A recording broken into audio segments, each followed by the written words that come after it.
Alright, today I'm going to start this project of installing this this ARTEC QDD2, an onboard distortion. It's just this one little pot with a little tiny micro board attached. It's attached to.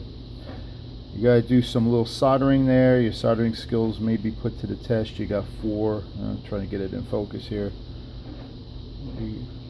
You got four little pads there on the back that you got to solder your battery, your input, your output to, and your ground.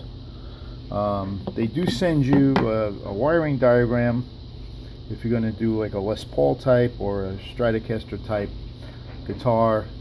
I'm doing just a one pickup. This is the Epiphone version of the J160 and EJ160. This was a project guitar for me. I rescued it. It had broken headstock, no electronics. I found a P90 pickup some guy was selling on eBay. It was Korean, much better than the that mini humbucker that Epiphone was putting in these things. Put it in, put some upgraded knobs, electronics. I'll show that later what that looks like, because we got to make some decisions here. So what we got to do with this guy is first I'll figure out where I want to mount it. Now on the acoustic guitar, if we stick it over here someplace or here, I think that looks kind of hokey, maybe a little confusion factor as to what knob is what. Then also you got, after your X bracing, you got these little fan braces that come out that help the top vibrate for your low end and stuff. So you may find something that looks aesthetically nice, an area, but you don't know what bracing is under there. You have to inspect that with a mirror, and I'm thinking I don't want to get involved with that. I'm more the quick and dirty solution, so I'm going to look at something up here, you know, kind of like what Gretsch would do with their master volume or the Les Paul toggle switch. So I got some stuff laying around in my boxes here. I got this disc that I can sand off these letters and maybe put some positions on it, and some kind of a knob, maybe a Rickenbacker type knob up there would do the trick. And then I don't have to worry about bracing underneath here if I'm going to hit something or if I'm going to drill into something. And also this guy needs a battery, and I lost him. They said he needs a battery, so you can see if I mount something like right here, and you have to buy your own little battery clip, which I picked up a few of these little spring clip type battery clips, which I'll use one. So it's a 9-volt battery. So this seems like it's real convenient. It's just that obviously I got to run my wire from here to here. And what I'm going to do, the schematics or these diagrams I just showed you that these diagrams came with the thing. When you study them, they're taking all the output of the electronics, and just before the final output of the jack, then they're running it to the distortion. I don't think I want to do that. I think I want to take my output right from the pickup itself. I only got one, so I don't have to worry about switching. And then the output of that, I'll run it into volume and tone. And I don't remember what I have in there for a tone. I may pimp up the tone cap while I got it out. But my next step now is I'll remove the harness, the electronics here, and I'll start wiring the other guy in, and we'll see if it works and what it sounds like, and then I'll install it. But I'll probably print up a little diagram of what I did, or draw up a diagram, maybe more of a schematic than a diagram, I'm not sure, but just to show you guys what it is I've done on this, and then we'll end up with a demo of the guitar once my buddy Gary gets here, because he's the guy who plays this thing. So talk to you guys in a little bit. All right, let me explain what the ARTEC onboard distortion is. It's a 5-position. And you can see here on this diagram, the first position is off or bypassed. Then you got a clean boost, and then you got a blues overdrive in that middle position, which I suspect we're going to use more with the my acoustic guitar application here. And then rock distortion and heavy metal. I'll demo those, but nah, I don't think we're going to be using them when we play. And what you see in this picture is what it comes with. It comes with the 9-volt battery connector, and then they give you a stereo output jack, or a TRS. We haven't really thought about a stereo type application, so I'm just going to do the standard mono output. I think they would have done better if they gave you the battery clip to hold the battery instead of the output jack, but it is what it is, and I think it was only like 18 bucks on here anyway. And we pan over, yep, 18 bucks on eBay. So like I said, it's on my project guitar. It's just something to have a little fun with. I've seen demos of this thing on YouTube. It's not anything to write home about. It's not something fabulous, but it's okay, and it's worthy of getting thrown into a $300 guitar like I'm doing now. So it's basically a fun project, and we'll see what happens with it. All right, more to follow. Okay, I got the harness removed out of the Epiphone EJ160e.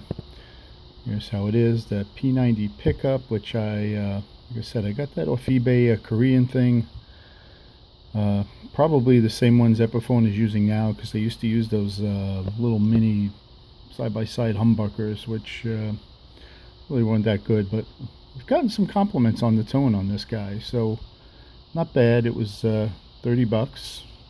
Now I see he doesn't sell them for 30 bucks anymore. Now they're 69.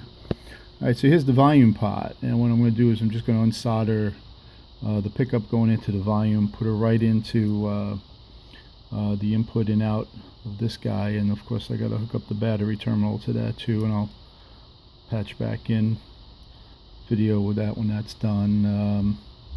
Tone, I'm going to leave it all alone.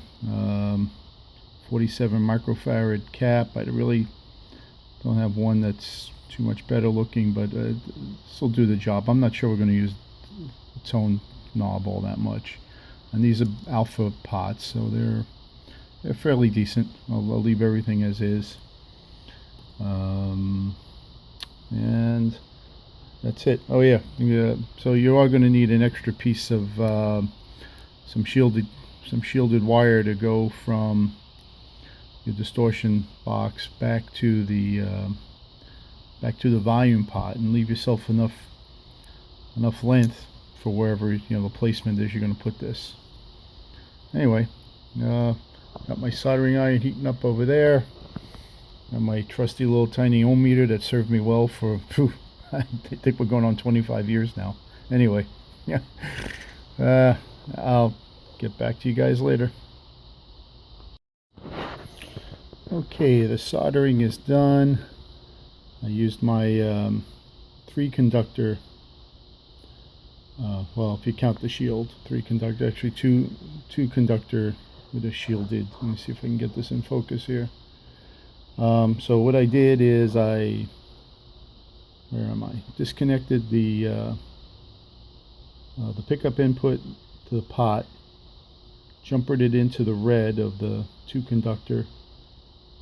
So I had the red run here to the input, used the white as the output, and brought that back into the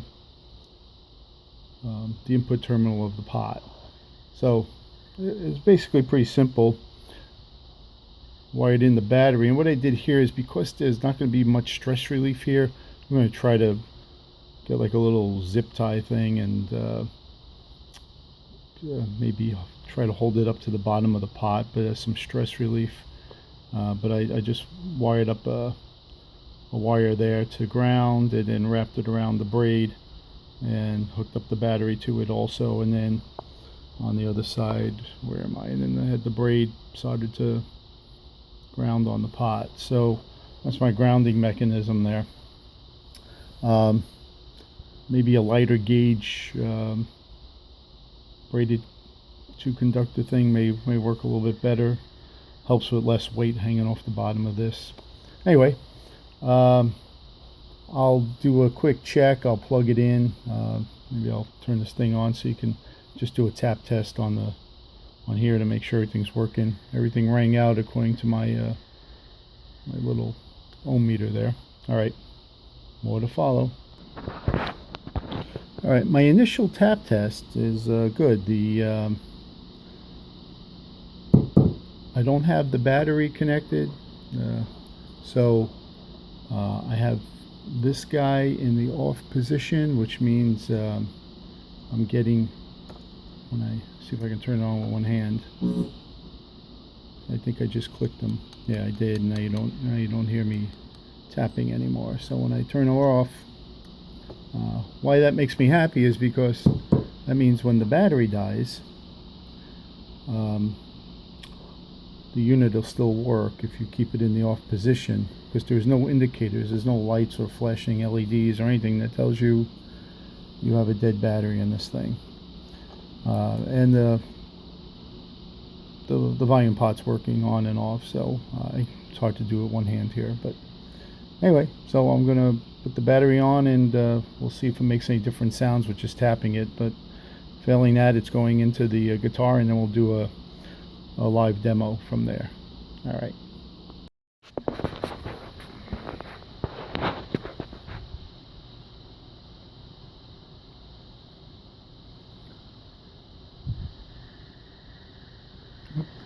All right, she's all back together, working. We'll get ready to do a little demo, but I just wanted to point out some things. So I went with putting the knob in this upper lower bout.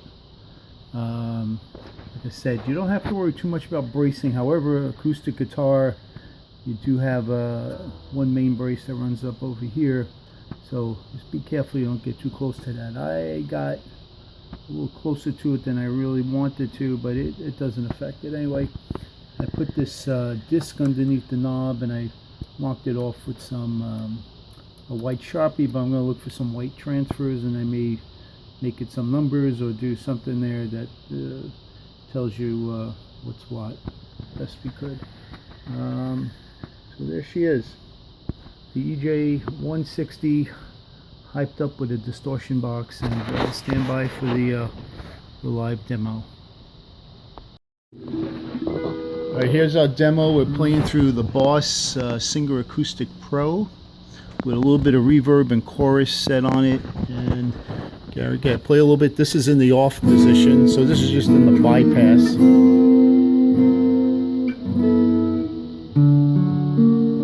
Alright, go up to like the first one is boost. You can move up to, alright, that's just boost.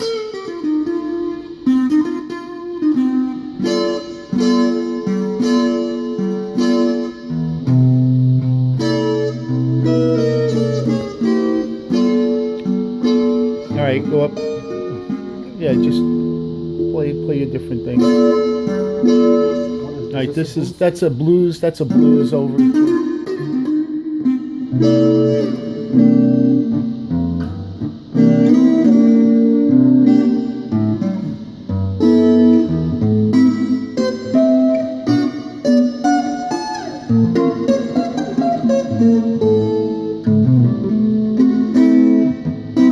Go up to the rock one. Yeah, rock. That's right. That gets louder.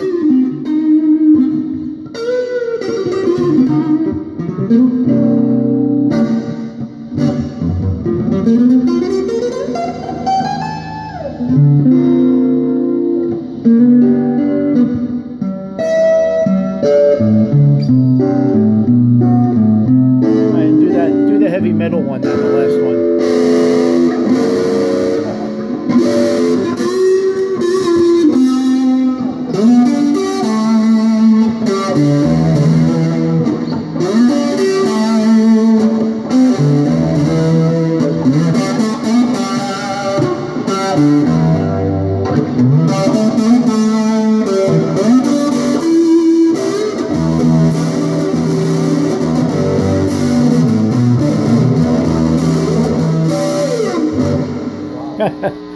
And that's my purpose.